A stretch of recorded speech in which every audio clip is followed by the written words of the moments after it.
This summer, I'm inviting you to join me as we dig into God's Word and let our hearts be consumed by the things of the Lord. This is an invitation to lean in, to spark a deeper desire for Him. Let this summer be one where our hearts burn again, where one small spark becomes a lasting fire.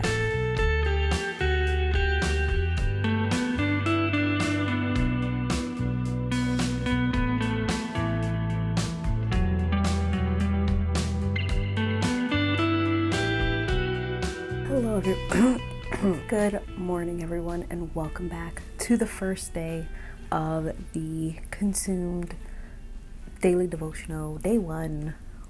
Our first video. It's day one, guys. It's been a while since I filmed. Obviously, I've been working hard.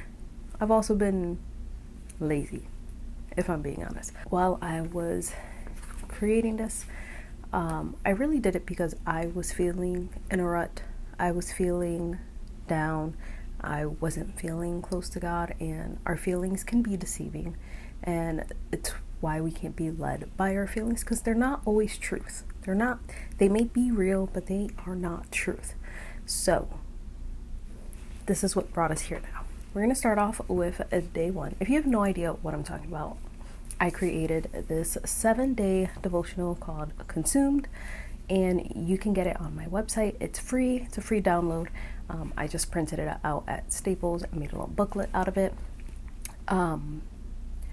So the link is down below. I did do a video explaining this and how I'm going to be doing daily uploads, so check that out. I'll leave the playlist listed down below, and also follow me on Instagram. I am trying to post daily, so that way you guys can have some more encouragement. You guys can know what day we're on if you are joining me and doing this together with me. And so day one. So day one is our God, an all-consuming fire, Hebrews 12:28-29. And in this first page, or one of the first PDF pages if you're on your phone, I just put like a little sentence kind of talking about what the point of the day is, what we are focusing on. And it says, God's holiness and a surrendered life to His purifying fire. So I'm going to go to day one. I'm going to read my Hebrews, read a little devotional for the day, and then look at different commentaries, different things like that to see more about the verse itself. And then at the bottom, there is a further reading, which I will be doing too. So let's start.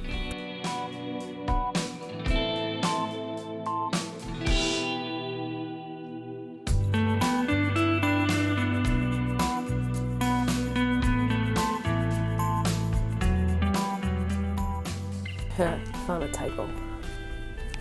So it's kind of funny because no matter how many times I can edit these things, read these things, have other people read these things, oh, it's a typo.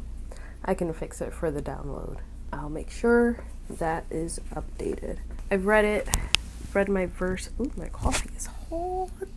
I have a little desk warmer for my coffee, like a little cup warmer. Keeps your coffee nice and warm, but does sometimes make the cup hot. As I'm reading through the verse, that and going through the verse, some stuff that I see right away, and I have notes, and I will be posting graphics on Instagram with like some verse breakdowns and stuff. So definitely follow me on Instagram for just more information, more encouragement, verse mapping-ish things. Hebrews 12:28-29 says, Therefore let us be grateful for receiving a kingdom that cannot be shaken, and thus let us offer to God acceptable worship with reverence and awe, for our God is a consuming fire.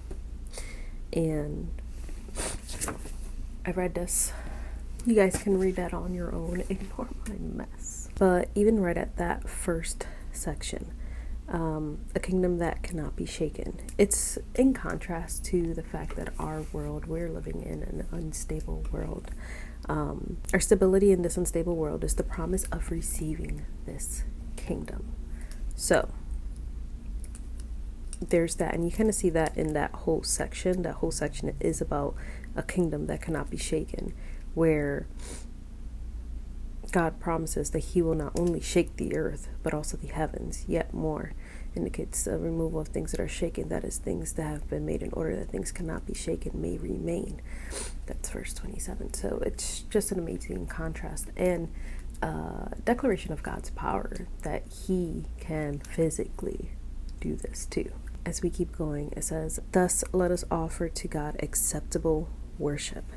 What is this acceptable worship? And he says things. He says, let us offer acceptable worship. How do we give God acceptable worship?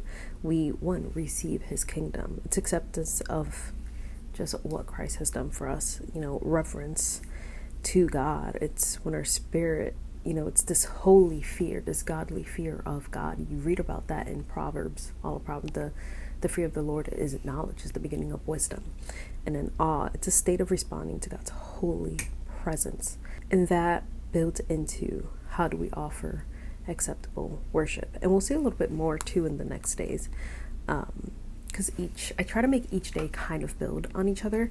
But even with acceptable worship, first we need to have the right attitude to worship God. Our worship is like a sacrifice, is something brought to the altar, along with our repentance, along with our heart and our will and submission. And then as we keep reading in that verse, it says, for our God is a consuming fire. And there's a few other places where they've mentioned it, but I wrote down Deuteronomy 4:24 and Deuteronomy 9:3 because they're explicitly saying that God is a consuming fire. And I like what I wrote here. That fire not only destroys, but it purifies. It purifies, it refines, and it transforms. Fire is used in so many things. We use it to stay warm. It's a comfort. We use it to cook our food. It's for survival. People use it to create things, to weld things, to, I am not a craftsman type, but you see those videos on Facebook and Instagram where, they have the iron, they have the glass, whatever it may be, in the fire, and they're using that to mold it. They're hitting it and breaking it to remove that layer of what they don't want, to have the pure substance, and to mold it as they want. And that is what God's fire does to us when he consumes us. And then I just jotted down different things that in the Bible fire is used. Fire is used to depict God's power and character, and just different things. Fire is purification. Fire is judgment. Fire is his Holy Spirit. Fire is all-consuming, and fire is also used as a warning throughout the Bible. You see fire used so many times. So it's kind of what I have for that part. And now I need to go and read 1 Peter 1:13-22. And I do have some notes in here, so maybe I could... Have I done 1 Peter? No, I haven't done a recap on 1 Peter. I planned on it, and I never did it. But as you read through 1 Peter 13-22, this is the section where he says, in verse, I believe is 18. 17? 15. Nope. 16, where it says, you shall be holy, for I am holy. Be ye holy, for I am holy. But right at the beginning of verse 13, it says, therefore preparing your minds. Another word for preparing is gird. And, in Peter here, he also tells us how we are to prepare. We're to be sober-minded. We're to have hope in Christ. We're to be obedient. We're to be living holy. And he goes through and, when Peter typically wrote to Jewish people, his ministry was towards the Jewish, Paul's ministry was towards the Gentile. So he would say things that the Jewish people would know, and they would recall, like Israel's deliverance from Egypt. He would point to Old Testament sacrifices in his writing, and you can see all of that in this short section in 18, where it says, knowing that you were ransomed, talking about deliverance from Egypt. He compares Christ's precious blood to a lamb without blemish or spot. which is pointing to the sacrifices that they had to do, the Jewish customs. And then in verse 22 it says, having purified your souls by your obedience to the truth, for sincere brotherly love, love one another earnestly from a pure heart. And that purified is just meaning to be set apart, to be consecrated.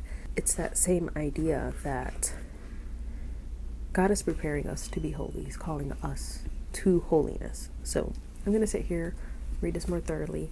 And yeah, I think that's going to be it for today. We're going to try and keep these short so I can get them up daily. But take the time to read the further reading, look at a commentary. When reading this, I like to keep things simple, so especially when I'm doing a reading plan or a devotional. But I still like to go deeper, and I love the fact that I have notes already in my Bible so I can recall these things. If you want to get a notebook, write notes in a notebook. But I've just been using the Enduring Word, my Moody commentaries, and then if any of the verses I chose, I think tomorrow we can use this, fall into the New American Commentary, I will use this. I've really been enjoying those. I have 3 of them now. So yeah, but I'm going to just finish reading up here, and I'm going to leave you guys here. Definitely make sure you guys follow me on Instagram for more information, and I'll post those graphics so that way you guys can see them too, see the breakdown, see what I'm talking about. Maybe I'll do something with Peter too. Maybe I'll post my notes so you guys can see the first Peter notes. And yeah, I hope you guys enjoyed this video. Hope you guys are joining me on this journey. And if you're not, if you're just here for the videos, it's nice to have you. But let's have a conversation down below in the comment section. Let me know what God is showing you. What are you getting out of these devotionals? What are you getting out of the scripture? Anything that I may have missed, don't know about. Maybe you went even deeper. Let's chat down below, and I will talk to you guys tomorrow.